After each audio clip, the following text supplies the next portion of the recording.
Padre y Señor que estás en el cielo, gracias. Gracias por tu amor, gracias por tu perdón. Gracias, Señor, por traernos hasta aquí. Gracias por la lluvia también. No podemos decir otra cosa, Señor, ya que hace 15 días que viene lloviendo. Así que te agradecemos también por las lluvias. Pero te pedimos que estés bendiciendo a cada una de las personas que está sufriendo por el agua. A cada una de las personas que están inundadas y que están pasando un mal momento, que tu Espíritu Santo las esté consolando y tus ángeles asistiéndolas. Señor, bendícenos a nosotros aquí en la iglesia, bendice a los hermanos que no han podido venir y que tu Espíritu Santo nos habilite y nos capacite para entender tu palabra. Señor, bendice a las almas que se quieren salvar y también derrama tu Espíritu Santo sobre la iglesia aquí en Arroyito. Señor, ahora que vamos a abrir tu palabra, quita todo ruido de nuestra mente, que solo podamos escuchar tu voz y que tú nos hables en esta noche. En el nombre de Jesús, amén. Vamos a ir a Ageo capítulo 1. En Ageo capítulo 1 se habla sobre la reconstrucción del templo, pero tranquilo, no vamos a hablar de reconstruir un templo, porque ni siquiera arrancamos a construirlo acá en Arroyito, así que no tiene sentido. Pero vamos a tomar los primeros versículos de Ageo 1 y lo vamos a tomar como ilustración para hablar de una realidad espiritual de nosotros hoy. Entonces vamos a leer primeramente Ageo capítulo 1, versículo del 4 al 11, y a cada versículo vamos a tratar de sacarle como ilustración lo que dice el versículo, y de ahí vamos a estudiar una realidad espiritual. Y vamos a ver qué nos está diciendo Ageo. Ageo capítulo 1, versículo 4 dice: ¿Es acaso para vosotros tiempo de habitar en vuestras casas artesonadas, mientras esta casa está en ruinas? Está hablando del templo de Dios. Pues así ha dicho Jehová de los ejércitos: meditad bien sobre vuestros caminos. Sembráis mucho, pero recogéis poco. Coméis, pero no os saciáis. Bebéis, pero no quedáis satisfechos. Os vestís, pero no os calentáis. Y el que trabaja jornal recibe su salario en saco roto. Así ha dicho Jehová de los ejércitos: meditad bien sobre vuestros caminos. Subid al monte, traed madera y reedificad la casa. Yo me complaceré en ella y seré glorificado, ha dicho Jehová. Versículo 9: buscáis mucho, pero halláis poco. Lo que guardáis en casa yo lo disiparé con un soplo. ¿Por qué? Dice Jehová de los ejércitos: por cuanto mi casa está desierta, mientras cada uno de vosotros corre a su propia casa. Por eso los cielos han negado la lluvia, y la tierra retuvo sus frutos. Yo llamé a la sequía sobre esta tierra, y sobre los montes, sobre el trigo, sobre el vino, sobre el aceite, sobre todo lo que la tierra produce, sobre los hombres y sobre las bestias, y sobre todo trabajo de sus manos. Interesante, ¿no? El Señor como que lo está retando a los israelitas acá. Y le dice: muchachos, ustedes se están preocupando por su casa y mi templo está todavía en ruinas. Y yo quisiera primeramente hablar con ustedes y reflexionar con la ayuda del Espíritu Santo en esa palabra casa. Pero no en la casa del Señor como templo edilicio, sino con la casa espiritual. Y entonces reflexionar quiénes son la casa espiritual de Dios, o quiénes somos la casa espiritual de Dios. Y qué lección podemos sacar, porque por ahí la casa espiritual de Dios está quedando desierta tal vez. ¿Quiénes son la casa espiritual de Dios? 1 Corintios 3:17. Pueden poner un papelito, una cintita ahí porque vamos a estar volviendo. 1 Corintios 3:17. ¿Y qué nos dice ahí sobre la casa espiritual? 1 Corintios 3:17. Dice así la palabra de Dios: si alguno destruye el templo de Dios, Dios le destruirá a él, porque el templo de Dios, el cual sois vosotros, santo es. Nosotros somos el templo de Dios. ¿Qué nos dice 2 Corintios 6:16? El mismo apóstol Pablo ratifica este concepto de templo de Dios, templo del Espíritu Santo. 2 Corintios 6:16. ¿Y qué acuerdo hay entre el templo de Dios y los ídolos? Y vosotros sois el templo del Dios viviente, como dijo Dios: habitaré y andaré entre ellos, yo seré su Dios y ellos serán mi pueblo, por lo cual salid de en medio de ellos y apartaos, dice el Señor, y no toquéis lo impuro, y yo os lo recibiré. ¿Quiénes son el templo de Dios? Nosotros. Yo soy templo del Espíritu Santo, y vos también. El peligro que tenemos es que no seamos templo del Espíritu Santo, y ese es un peligro para todo cristiano que habita sobre la tierra. Porque según Hebreos 3:6, el mismo apóstol Pablo, inspirado por el Espíritu Santo, nos dice que nosotros somos casas espirituales. En Hebreos 3:6 nos dice: pero Cristo como hijo sobre su casa, y esa casa somos nosotros, con tal que retengamos firme hasta el fin la confianza y el gloriarnos en la esperanza. Nosotros somos esa casa. Pero la casa puede ser habitada o por el Señor o por otros seres.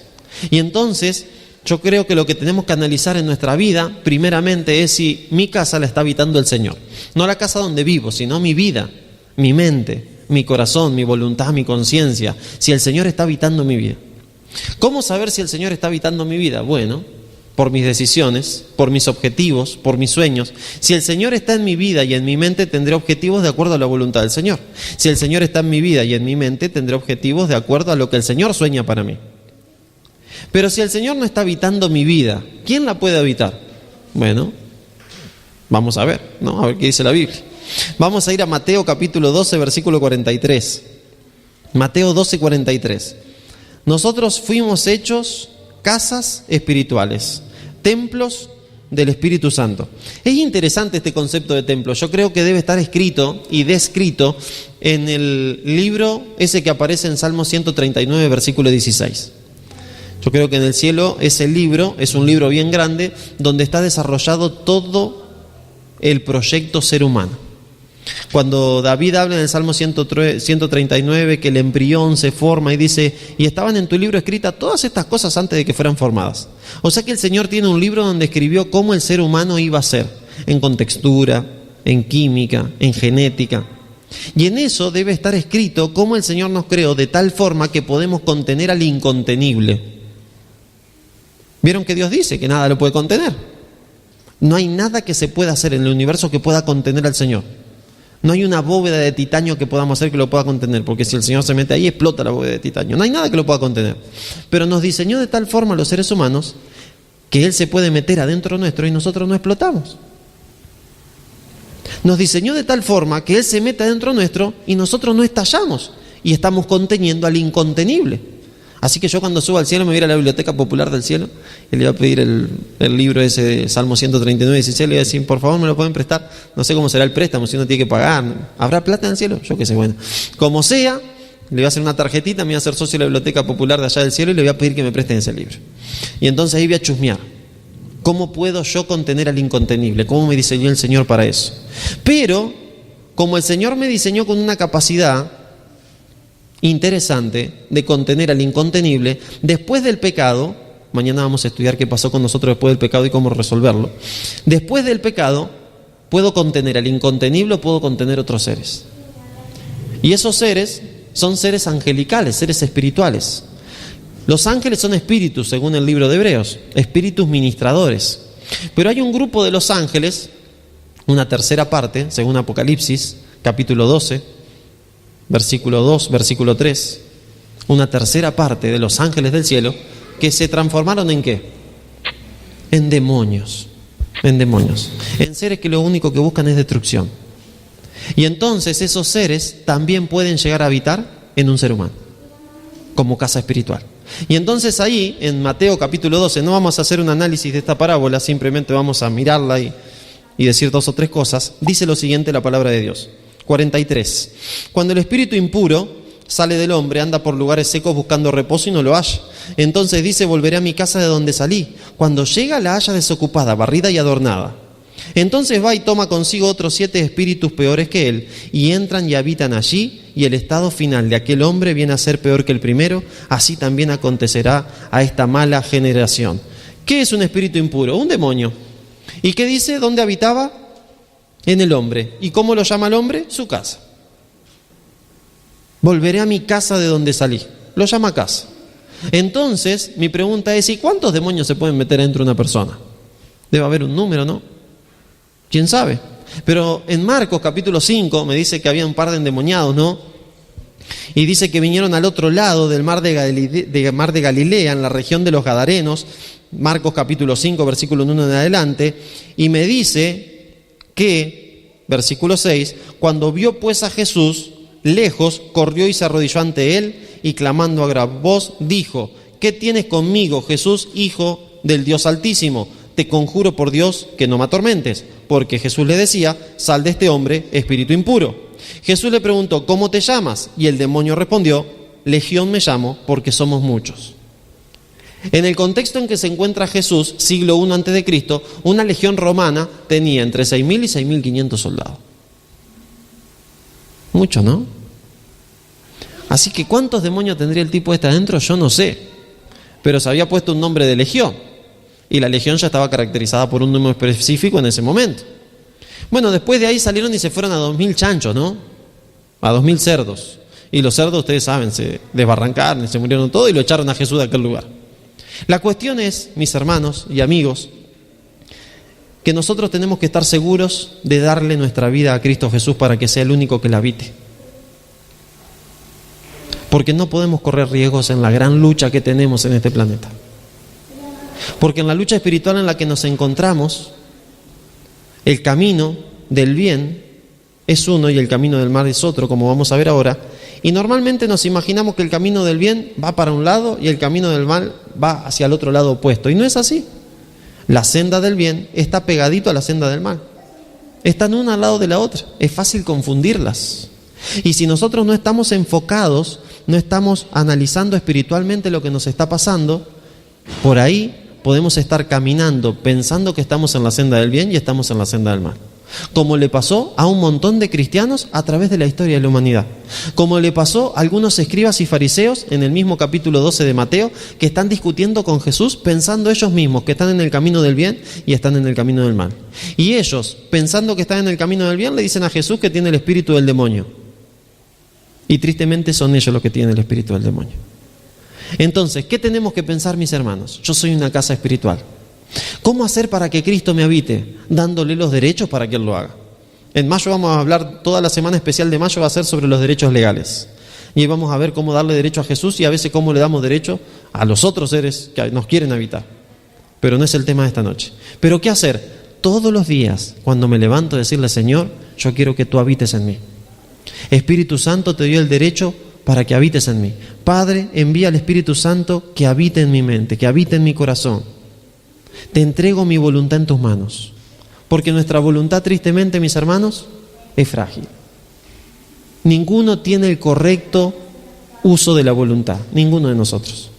Porque desde que pecamos, tristemente, nuestra voluntad fue puesta en manos del enemigo de Dios. Entonces, si nuestra mente no se encuentra de forma decidida, entregada bajo el control del Espíritu Santo, tristemente el enemigo de Dios toma derecho en nuestra voluntad. Y tristemente, no sé si a ustedes les pasa, pero a mí me pasa, tristemente, muchas veces nos levantamos y agarramos y arrancamos el día y nos olvidamos de entregarle la voluntad al Señor y de pedirle al Espíritu Santo que habite en mí. Y andamos por el día como locos y llega el fin del día y ahí recién me acuerdo de decirle al Espíritu Santo algo o al Señor algo o hablar con el Señor. Y ya pasó todo un día. Y muchas veces esos días se tornan difíciles, ¿no? Y me recuerdo de lo que decía Lutero. Lutero dice: cuando tengo un día fácil, oro 1 hora. Pero cuando tengo un día difícil, oro 2 horas. ¿Está loco el tipo este? Porque normalmente es al revés, ¿no? Tengo un día fácil y oro 1 hora. Tengo un día difícil, oro 10 minutos porque el día está difícil, entonces necesito laburar más. No, el hombre este tenía los tantos cambiados.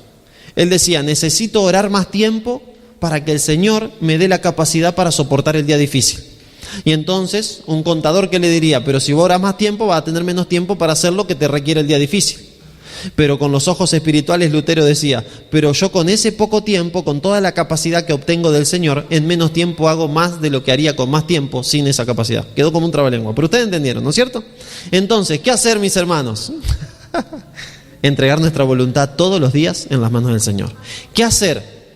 Todos los días, ni bien me levanto a decirle: Señor Espíritu Santo, por favor, habita en mí. Habita en mí. Limpia tu casa. Limpia mi mente. Limpia mi conciencia. Si tengo algo que no te gusta, toca lo que tengas que tocar. Si tengo un pecado que me gusta, toca lo que tengas que tocar que no me guste más. Cámbiame el gusto, Señor.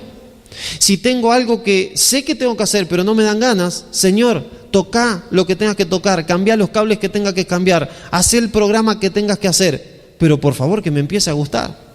Y hay veces, mis hermanos, que hay que orar meses de esa forma. Y había una persona que me decía: no, es simplemente hay que orarlo una vez. Y entonces, ¿para qué está la parábola de la viuda? De la viuda cargosa, me gusta decirle esa parábola, ¿no? La parábola de la viuda cargosa es para mí. Porque la viuda todos los días iba y le decía al rey: rey, haceme misericordia. Hasta que el rey le dice: bueno, antes de que la viuda esta me agarre en un día que yo ande con los cables pelados y le haga algo, vayan y háganle justicia, por favor, a la viejita esta. Y entonces el Señor dice: y esta parábola lo dijo para analizar en la forma en que debemos orar. ¿Y la viuda qué hacía? era cargosa.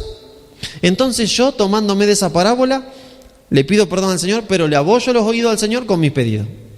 Y entonces todos los días le pido. Y hay cosas que me gustan, que yo sé que a Él no le gustan que yo las haga. Y entonces me las anoto en una tarjetita o en un mensaje del celular, en una nota. Y entonces cuando leo el mensaje digo, Señor, vos sabés que a mí me encanta hacer esto. Yo me gozo haciendo esto. Yo disfruto hacer esto, pero entiendo que está mal. ¿Pero qué voy a hacer si a mí me encanta? No puedo dejar de hacerlo. Pero te doy el derecho, Señor, para que entres en mi mente, toques lo que tengas que tocar, rompas lo que tengas que romper, cambies lo que tengas que cambiar y no me guste más. La primera vez que hice eso fue con las películas de terror. Esa fue la prueba piloto. Y entonces, como me gustaban tanto las películas de terror, que cada vez que iba a alquilar una película, en aquella época la alquilábamos, ¿sí? En internet no estaba todas esas páginas donde miramos películas. No existía. Entonces teníamos que alquilarla, teníamos que pagar por cada película. Y entonces iba y alquilaba una película y siempre me iba a la góndola de películas de terror. Y era difícil.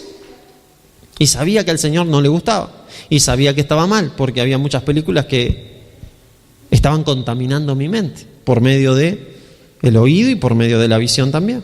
Pero no podía dejar. Hasta que un día le empecé a decir, Señor, yo sé que vos querés que yo deje de mirar este tipo de películas, pero no puedo, me encantan mirarlas. Me encantan. Pero te doy el derecho para que entres y me cambies el gusto. Durante 3 meses estuve orando así. Y me di cuenta en 3 meses, ¿por qué? Porque yo oraba todos los días por eso. Y un día voy a alquilar una película y cuando me vuelvo de alquilar la película, a las 2 cuadras miro la película y digo, ¿qué hice? ¿Por qué alquilé esta porquería? Era una película que no estaba acostumbrada a alquilar de ese género y no era de terror. Y me puse a pensar y, bueno, seguí caminando y fui y la miré y lo peor fue que me gustó la película. Y no estaba acostumbrado a mirar de ese género. Entonces dije, ¿qué me está pasando? Esto no es normal. No, está raro esto. Y entonces el Señor empezó a hacer un cambio y me di cuenta que por todo el derecho que le estaba dando todos los días pidiéndole que me cambie el gusto, el Señor me lo había cambiado. Así que un día le tuve que pedir al Señor que me dé el gusto del zapallito, ¿no? ¿Por qué? Porque me invitaron a Entre Ríos una vez a pasar un fin de semana y caímos a la casa de un amigo que hacía años que no veía a la esposa y cuando caigo ella había cocinado con todo el amor del mundo una tarta de zapallitos. Y yo odiaba el zapallito con todo mi ser. Entonces no le dije nada porque iba a quedar mal con la chica, ¿no? Y entonces, ¿qué hice? Él se me reía al lado y yo cortaba la tarta de zapallito en porciones grandes y pasaban sin tocar ni siquiera la campanita, mis hermanos. La tarta de zapallito pasaba así, plup, plup, plup, y caía la tarta en el estómago y yo un vasito de agua atrás, ¿no? Plup. Bueno, y pasó. Me comí 2 porciones de zapallito, zafó, quedé bien. Y al otro fin de semana predicaba en otra iglesia y un hermano nos había invitado a comer. Cuando voy a comer a la casa del hermano, la esposa de este hermano abre el horno y tenía pollo al horno. Yo en esa época comía carne todavía, así que dije, estamos zafados, tiene pollo. Pero en otra bandeja en el horno tenía zapallito relleno. Así que bueno, tuve que hacer coraje de nuevo, ¿no? Y entonces viene Vilma, se llamaba, un amor, Vilma, viene y me sirve 2 zapallitos rellenos. Vieron, zapallitos grandes. Y una pata de pollo. Me como la pata de pollo, los zapallitos rellenos pasaron así, ¿no es cierto? También, plup, plup, y me pongo a charlar con Mandy, el hijo de ella. Y mientras estoy charlando con Mandy, Vilma me conocía porque era de mi misma iglesia y sabía que yo como mucho. Y entonces, sin darme cuenta, por su hospitalidad, miro el plato, 2 zapallitos más. Y yo después que me pasó eso, digo, Señor, yo no puedo estar sufriendo por los zapallitos en cada casa que me invitan a comer. Esto no va más, esto no va más. Así que le empecé a decir, Señor, por favor, que me empiece a gustar el zapallito. Porque yo no quiero sufrir más. Y vos sabés que también no me gusta la calabaza. Y sabés que la tarta de cebolla, más o menos. Los ñoquis, y entonces era remañoso. Y entonces le entré a decir, Señor, hacé que me guste todo, porque yo no quiero sufrir más con la comida. Bueno, tranquilo. Si me invitan a comer no van a hacer nada que no me guste, así que nadie se va a salvar, ¿sí? Porque hoy por hoy me gusta todo. Para gloria del Señor. Entonces, ¿a qué va esto? Pedile al Señor que cambie tus gustos. Si hay algún pecado que te gusta, decile al Señor y séle sincero. No te lo propongas hacer vos, porque no te vas a poder cambiar. Ni siquiera un pelo nos podemos cambiar. Te lo podés pintar, pero el mismo pelo, pintado. Así que la tintura no sirve para cambiar. Sí, te lo pinta, queda re lindo o re linda, pero el mismo pelo. Entonces, ¿qué vamos a cambiar? Algo que está dentro nuestro, que es un hábito. Dejémoslo al Señor. Digámosle, Señor, acá estoy yo, que soy tu casa, cambiame la ventana, cambiame el comedor, comprame muebles nuevos. Pero Señor, hace algo conmigo porque me estoy cayendo a pedazos, si es esa la situación. Vamos otra vez a Ageo. Ageo capítulo 1. Entonces, con la casa sacamos la conclusión de que todos los días le tenemos que pedir al Señor que habite en nosotros, que somos sus casas espirituales. En Ageo capítulo 5 nos está hablando de cuidado con tus caminos. Ojo con tus caminos. Y no solamente habla de camino en el versículo 5, sino que más adelante otra vez vuelve a dar la idea de ojo con tus caminos. Y entonces, hablando de caminos, recuerdo que el Señor en el Sermón del Monte habla de caminos. Y habla de dos caminos. Vamos a buscarlo. Mateo capítulo 7. Mateo capítulo 7 nos dice los caminos. Caminos. Mateo capítulo 7, versículo 13 y 14. Caminos. ¿Qué es esto de caminos? El Sermón del Monte, el primer discurso que registra Mateo de Jesús. Caminos. Capítulo 7, versículo 13 dice: entrad por la puerta angosta, porque ancha es la puerta y espacioso el camino que lleva a la perdición, y muchos son los que entran por ella, pero angosta es la puerta y angosta el camino que lleva a la vida, y pocos son los que la hallan. Dos caminos, no más que eso. Uno es angosto y el otro ancho. Dos puertas, una es angosta y la otra ancha. Y entonces nos dice el Señor: el camino ancho conduce a la perdición y el camino angosto conduce a la salvación.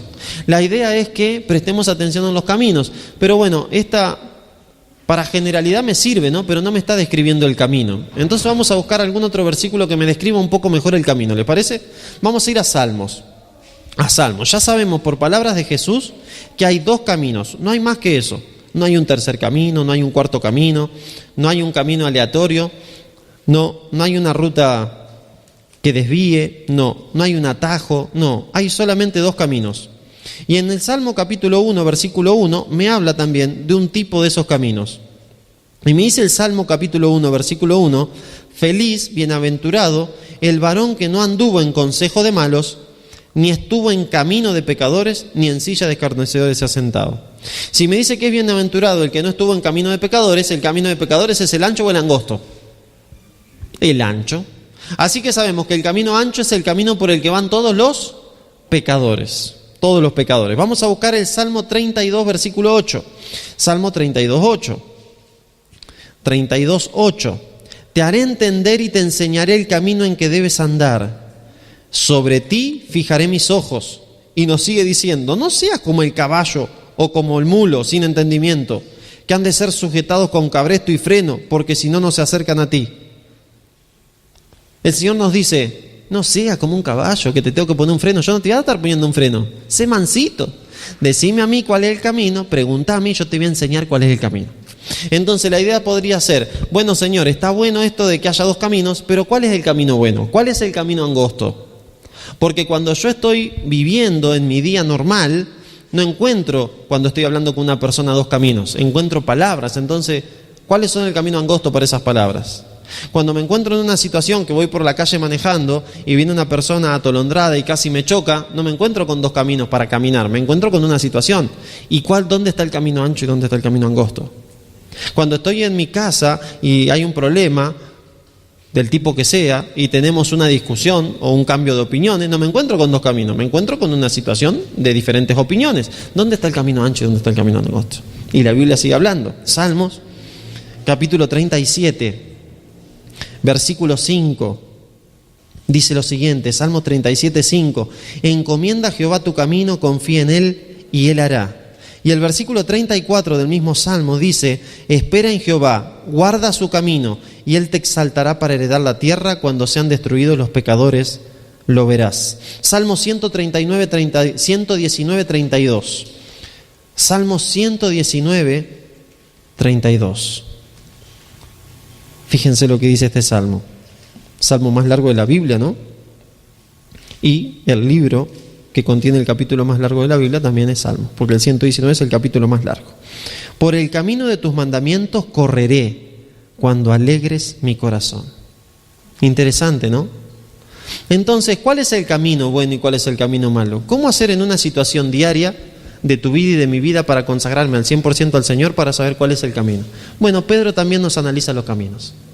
Y en 2 de Pedro, capítulo 2, versículo 15, habla de estos caminos. Segunda de Pedro, capítulo 2, versículo 15. Fíjense lo que dice. Segunda de Pedro 2, 15. Caminos. Caminos. Y Pedro sabía sobre caminos. Porque en la última noche del Señor Jesús, Pedro eligió un camino equivocado, lo cual le costó mucho dolor, muchas lágrimas. Y Pedro sabe sobre caminos. Segunda de Pedro 2:15 dice lo siguiente, la palabra del Señor: han dejado el camino recto y se han extraviado siguiendo el camino de Balaam, hijo de Beor, el cual amó el premio de la maldad y fue reprendido por su iniquidad, pues una muda bestia de carga, hablando con voz de hombre, refrenó la locura del profeta. ¿Cuál fue el problema de Abraham? La avaricia, la codicia. Vinieron y le dijeron: vení, que te necesitamos como profeta. Y él le dice al Señor: Señor, iré. No, no vayas. Dale, vení, Balaam, vení. Señor, iré. No, no vayas. Dale, vení, Balaam, vení. Señor, iré. Bueno, andá, así como quieras. Digo, ya te dije 2 veces que no vaya, ¿qué me estás preguntando? Ojo cuando le preguntamos al Señor el camino. Porque el Señor nos habla una vez, nos habla 2 veces como a Balaam, y después nos dice: mira, si no me querés hacer caso a mí, andá y hacé tu camino. Como hizo con Balaam. Y Balaam hizo su camino. Y el Señor hizo que le hablara la mula, ¿no? Porque la mula se frenó. Porque adelante de la mula, ¿qué había? Un ángel. Y la mula, cuando se frenó, Balaam, ¿qué hizo? Le empezó a golpear, le empezó a pegar. Y entonces el Señor le dio habla a la mula, le dice: ¿por qué me pegás? Imagínense lo terco que estaba el tipo Balaam. Imagínense lo ciego que estaba Balaam, que se pone a charlar con la mula. ¿Y que no te iba a pegar si vos no avanzás? ¿Qué te pasa? ¿Estaba loco? No, no estaba loco, estaba enceguecido, porque iba por un camino de maldad. Y mis hermanos, el enemigo nos guía por caminos de maldad y nos enceguece. Y entonces cuando nos tiene allá, bien enceguecidos, y nos tiene donde Él quiere, nos destapa los ojos. He hablado con muchas personas que me han dicho: yo no sé cómo llegué a hacer tal cosa. ¿Y por qué a veces no sabemos cómo llegamos a hacer tal cosa? Porque el enemigo nos tapa los ojos y nos lleva hasta ese lugar. Y después nos descubre los ojos y descubre nuestra vergüenza para que todos se rían de nosotros. Y el nombre de Dios sea vituperado. Por eso nosotros tenemos que analizar cada día nuestros caminos. A ver por qué camino estoy caminando. ¿Cómo son mis pensamientos? ¿Cómo son mis sueños? ¿Cómo son mis palabras? Y no en la iglesia, porque nuestras palabras en la iglesia son dulces, son lindas, son sonrisas. ¿Cómo son mis palabras en mi casa? Con mi familia, con mi esposa, con mis hijos, con mis empleados, con mi patrón. ¿Cómo son mis palabras en la cancha de fútbol? ¿Cómo son mis palabras andando en el auto o en la bicicleta? ¿Cómo son mis actitudes?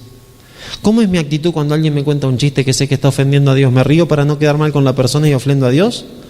¿O ofendo a la persona con tal de no ofender a Dios? Caminos. En la vida nos vamos a encontrar con muchos caminos. Pero cada uno de esos caminos solamente puede pertenecer a uno de los 2 de los cuales abrió Cristo. O es un camino angosto que nos conduce a la vida eterna, o es un camino ancho y espacioso que nos conduce a la perdición. Por eso el Señor en Ageo le dice: ojo por los caminos que van, porque los está llevando a mal destino. Y vamos a terminar con los caminos. Capítulo 2 de Segunda de Pedro, versículo 21. Porque nunca la profecía, ese es 1:21, mejor les hubiera sido no haber conocido el camino de la justicia, que después de haberlo conocido volverse atrás del santo mandamiento que les fue dado. Y a veces como cristianos tenemos estos peligros también, ¿no? Nosotros como cristianos conocemos muchas cosas de la Biblia. Y entonces Pedro nos dice: bueno, mejor te hubiera sido no conocer si lo que conoces no lo va a llevar a la práctica. Porque si lo conoce y no lo lleva a la práctica es para condenación. Así que mejor te hubiera sido no conocerlo. Pero nosotros, mis hermanos, ya lo conocemos. Y entonces, ¿ahora qué vamos a hacer? ¿Andaremos por ese camino o por otro? Dios quiera que andemos por ese. ¿Cómo hacer? Cada día, como dijimos antes con el tema de la casa, entregarle mi casa, mi vida al Señor. ¿Qué más nos dice Ageo? Nos decía Ageo, versículo 6 del capítulo 1: sembráis mucho y recogéis poco. ¿Y qué tiene la Biblia para decirnos sobre la siembra? Bueno, muchas cosas. Gálatas 6, 7 y 8. Ahí pegadito, donde estábamos en Pedro, Gálatas 6, 7 y 8. ¿Qué tenemos que decir sobre la siembra? Gálatas 6, 7 y 8. Y fíjense qué interesante este versículo. Dice, no os engañéis, Dios no puede ser burlado, pues todo lo que el hombre siembre, eso también segará. Porque el que siembra para la carne, de la carne segará corrupción, pero el que siembra para el Espíritu, del Espíritu segará vida eterna. Hay dos lugares donde sembrar, no más. Como hay dos caminos, hay dos lugares de siembra. Y esos dos lugares de siembra son o la carne o el Espíritu. Entonces la pregunta que tenés que hacerte y la pregunta que tengo que hacerme es, ¿dónde sembré hoy? Hoy lunes. ¿Qué día es hoy? 18, ¿no? ¿Ya? 18 de abril de 2016. ¿Dónde sembré? Y no necesitaste trabajar con la tierra para sembrar, porque o sembrás en la carne, mañana vamos a hablar de la carne y el espíritu, más minuciosamente, la naturaleza pecaminosa carnal, o sembrás en el espíritu, la naturaleza nueva que Cristo te dio cuando lo aceptaste como su Salvador y te bautizaste. ¿En dónde sembraste? ¿En dónde sembré? Si sembrás en la carne vas a cosechar corrupción, pero si sembrás en el espíritu vas a cosechar vida eterna. Y el apóstol Pablo en Romanos 8, mañana lo vamos a ver, hace un análisis de carne versus espíritu. Y entonces nos dice que ninguna condenación hay para los que no andan conforme a la carne, sino conforme al espíritu. Y entonces la pregunta mía hoy es, ¿hay alguna condenación para mí hoy? ¿En qué anduve hoy? ¿Anduve en la carne o anduve en el espíritu? ¿En qué anduve hoy? ¿Anduve en la carne y sembrando para la carne para cosechar corrupción? ¿O anduve en el espíritu sembrando para el espíritu para cosechar vida eterna? Porque si el Señor tiene un plan para nosotros como iglesia, si el Señor tiene un sueño para nosotros como iglesia, nunca va a desarrollar ese sueño mientras estemos en la carne. Nunca, nunca, nunca. Porque en la carne lo único que se hace es cosechar corrupción. Y es triste, mis hermanos, cuando vemos a algún cristiano, y a nosotros, miremos a nosotros, no miremos al otro, porque nunca sabemos si el otro está en la carne o en el espíritu. Entonces, miremos a nosotros. Es triste cuando vemos a algún cristiano, a nosotros mismos, yendo a hacer un trabajo que hay que hacerlo en el espíritu, hacerlo en la carne. ¿Qué se encuentra? Fracaso. Fracaso. Agotamiento mental y espiritual. Es triste. Pero cuando alguien va a hacer un trabajo que hay que hacerlo en el espíritu, ¿qué se encuentra? Gloria. Gloria. No podemos hablar de éxito, porque se encuentra éxito, pero es una palabra que está muy mal interpretada, así que no me gusta la palabra éxito, pero se encuentra gloria para el Señor. Porque muchas veces, y la gran mayoría de las veces, cuando salimos en el Espíritu a hacer un trabajo que hay que hacer en el Espíritu, el Señor hace más grandes planes de lo que teníamos nosotros. Pero es triste que muchas veces nos bajoñamos con los planes que tenemos como iglesia, como personas, como familias, porque salimos a hacer un plan en la carne y entonces encontramos frustración. Porque el Señor no puede bendecir un plan que se está desarrollando en la carne. Porque el Señor no trabaja con la carne. Porque toda la carne lo que es enemistad contra Dios. Y la carne no se sujeta a la ley de Dios, ni tampoco puede, dice Romanos 8, 6 y 7. Entonces, mi hermano, necesitamos estar en el Espíritu. Porque si sembramos en el Espíritu, todo va a ser para gloria del Señor. Pero si sembramos en la carne, todo va a ser para gloria del otro, que no es el Señor. Porque el enemigo se complace en que los cristianos estemos en la carne para que el nombre de nuestro Dios sea vituperado. El enemigo se complace que los cristianos estemos en la carne para que el nombre de la iglesia sea vituperado. Y necesitamos estar en el Espíritu. Entonces la pregunta que yo me hago hoy es, ¿hoy estuve en el Espíritu? Y puede ser que sí o puede ser que no. Si puede ser que sí, ¿qué tengo que hacer? Bueno, el que está firme, mire que no caiga. Todavía falta un rato para que termine el día, hasta que nos acostemos o hasta que nos muramos, ¿sí? Y entonces tengo que permanecer en el Espíritu. Y si estuve en la carne, tranquilo. Hay que arrepentirse y empezar a andar en el Espíritu. Nada tiene que haber en la mente negativo como para decir, ¡ay, no, anduve en la carne, no sirvo para nada! No. Tranquilo, ninguno servimos para nada. Pero cuando andamos en el Espíritu, el Señor hace que aunque no servimos para nada, sirvamos para mucho. Entonces, mis hermanos, sembremos en el Espíritu. ¿Qué más nos decía? Subid al monte, traed madera y construid mi casa, decía el Señor. Subid al monte. ¿Qué es más fácil, subir a un monte o bajarlo? Bajarlo. O sea que lo más difícil es subirlo. O sea que el Señor nos está pidiendo lo más difícil. ¿Y qué sería esto de subir al monte? Subir al monte es acercarse a Cristo. Subir al monte es luchar. Subir al monte es acalambrarnos. Subir al monte es resbalarnos. Subir al monte es transpirar y que te quedes sin aire. Subir al monte es trabajoso. ¿Y por qué el Señor me dice, subí al monte a buscar madera? Señor, ¿no hay madera acá en el valle? No, en el monte. Pero acá está tranquilo, el Señor está buenísimo. Esto de venir solo los sábados a la iglesia, poner el diezmo, hacer esto, hacer lo otro, está bueno. ¿Por qué tengo que empezar a subir al monte? Lo que sea que el Señor te ponga en el corazón para subir al monte. ¿No es cierto? Y uno dice, no, pero acá en el valle, Señor. No, tenés que subir al monte. Pero el valle está buenísimo. Subí al monte. ¿Y cuántas veces los discípulos lo siguieron a Jesús? ¿Hasta dónde? Hasta el monte. Hasta el monte. Salmos, se nos ha ido un poquito el tiempo. Salmos, capítulo 15, habla del monte.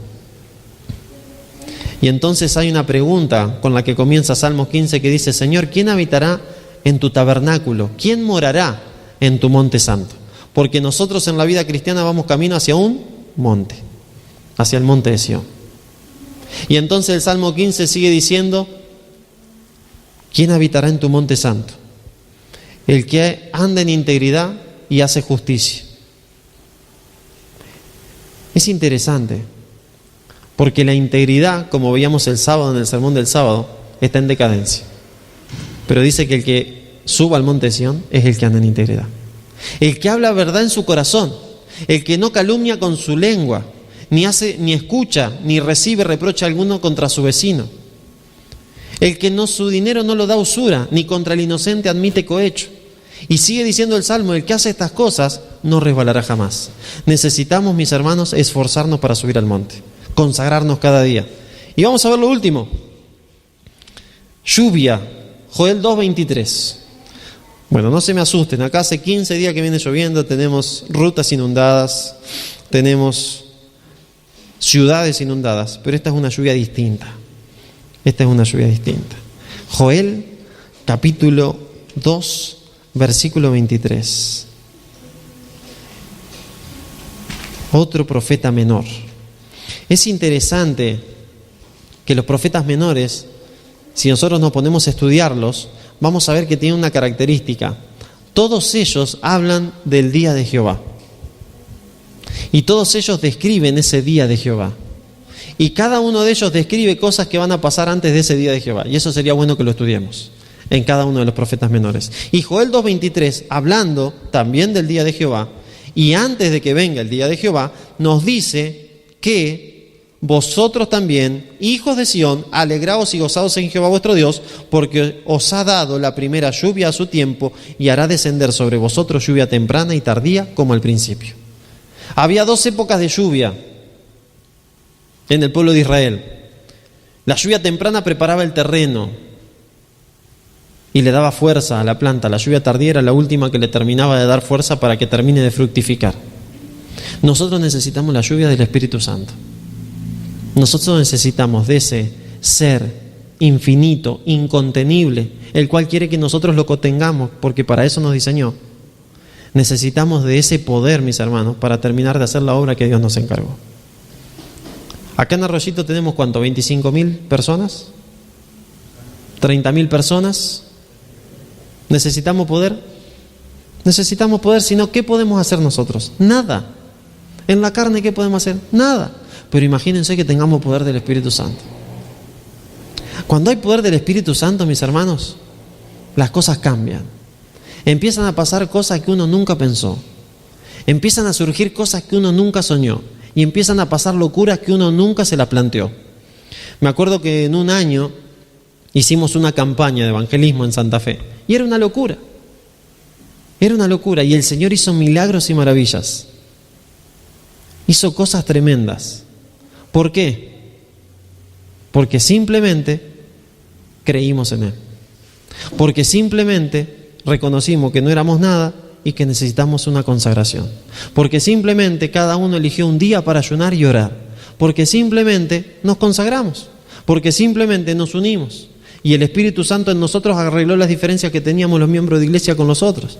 Y hubo una unión, mis hermanos, que no había habido nunca todavía en ese sector donde estábamos. Todas las iglesias unidas trabajando por un pro común, por un bien común, en pro de un bien común, que era esta campaña de evangelismo.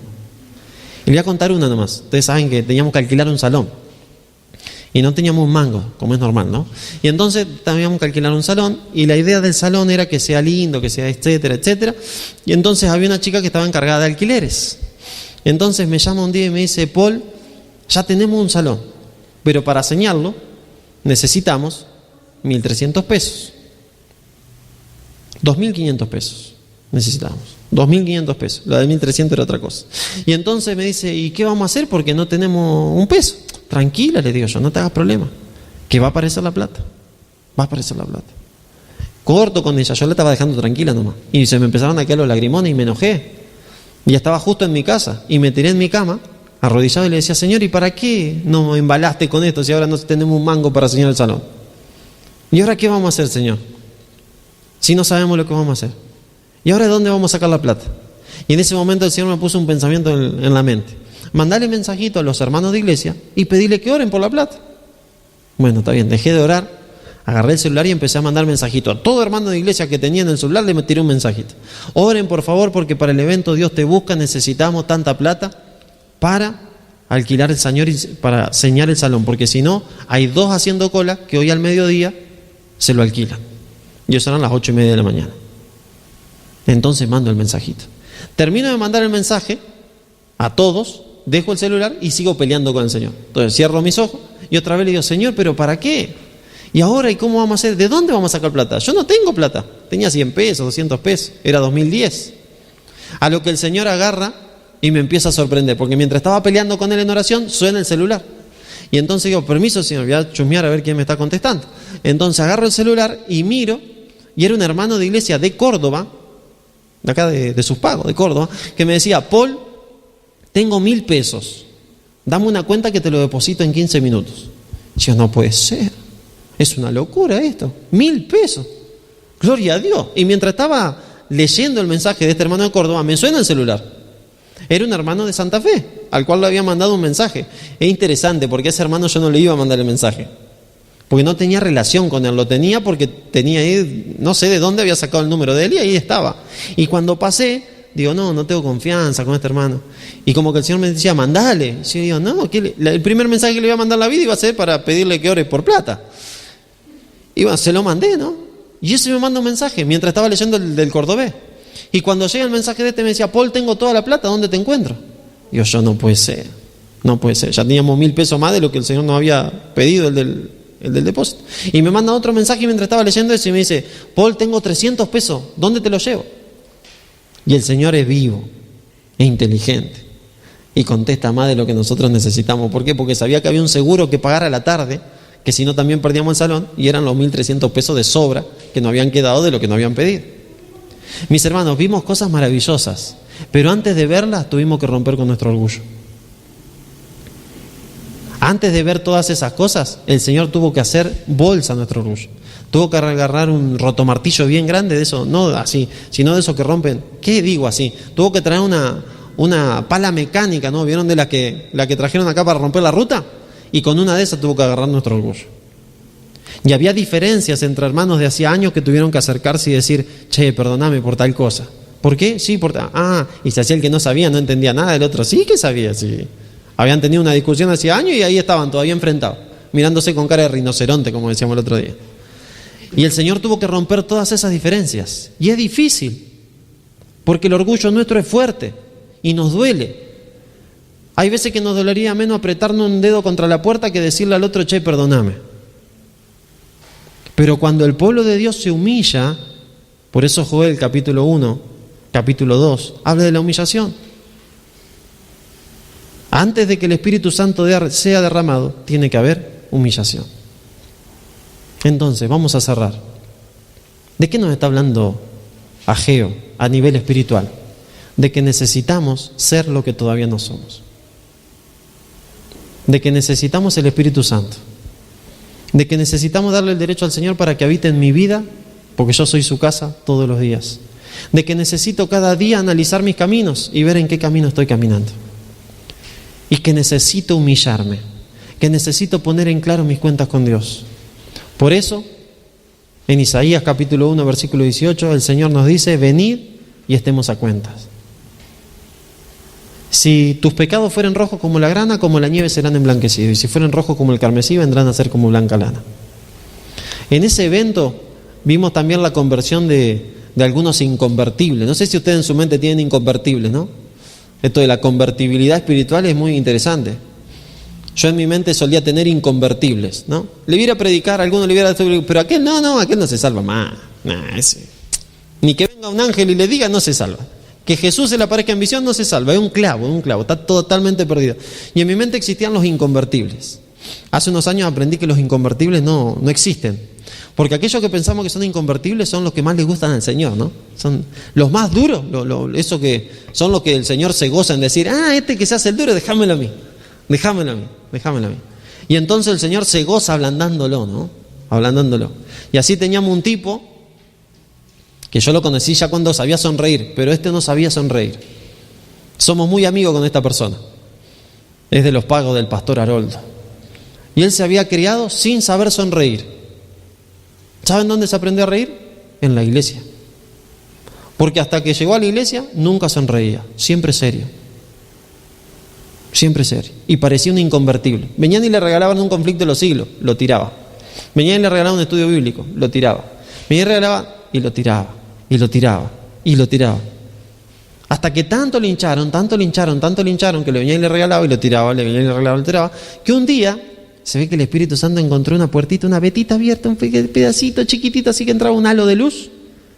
Dice, a ver, ya que me regalaron tanto y tiré tanto de esto, vamos a ver qué dice. Así que abre así y se enganchó y lo leyó entero. ¿Qué libro leyó? El conflicto de los siglos. ¿Para qué? El tipo entró a estudiar y el Señor lo convirtió al inconvertible.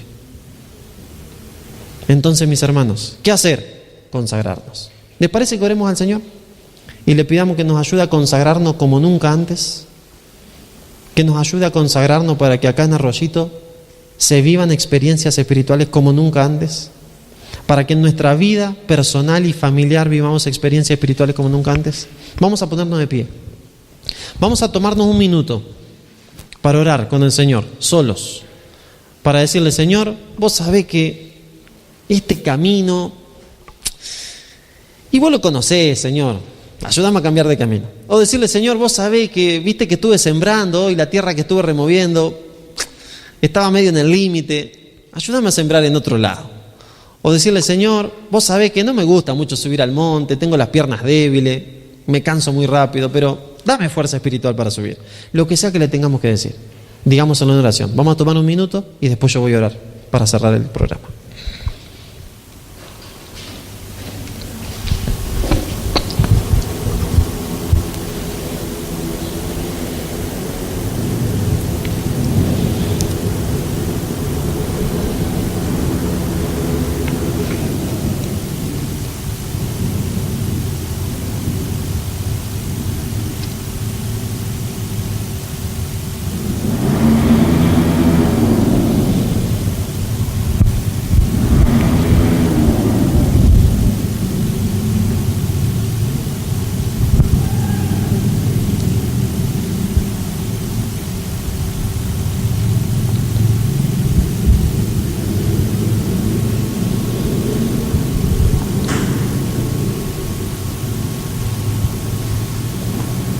Querido Padre y Señor, gracias. Gracias por tu palabra, Padre.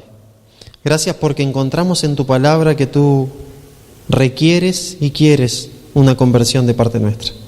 Señor, aquí estamos, puestos en pie. Tú conoces el corazón de cada uno de nosotros. Tú sabes por qué camino estamos transitando. Tú sabes dónde estamos sembrando. Tú sabes si nos gusta subir al monte o no contigo. Tú sabes cada cosa. Pero nosotros, Señor, queremos ser tu casa, queremos ser templos tuyos, queremos que tu Espíritu Santo habite en nuestro corazón y en nuestra mente. Señor, ayúdanos a que cada día, a partir de hoy, nos consagremos plenamente a ti. Señor, ayúdanos para que cada día podamos caminar caminos de rectitud. Ayúdanos, Señor, para que cada día podamos tener fe en ti y que tú nos conviertas del pecado. Señor, bendícenos en esta semana especial. Bendícenos en este programa que tendremos especial, para que en esta semana podamos rendirnos a Jesús, para que al rendirnos ante Jesús, Él nos haga vencedores, para que al rendirnos ante Jesús podamos ver tu gloria, para que al rendirnos ante ti, tu Espíritu Santo pueda ser derramado en nosotros y podamos hacer los planes y los sueños que tienes para cada uno de nosotros. Señor, te pedimos estas cosas sin merecerlas, pero en el nombre precioso de Jesús lo hacemos. Amén.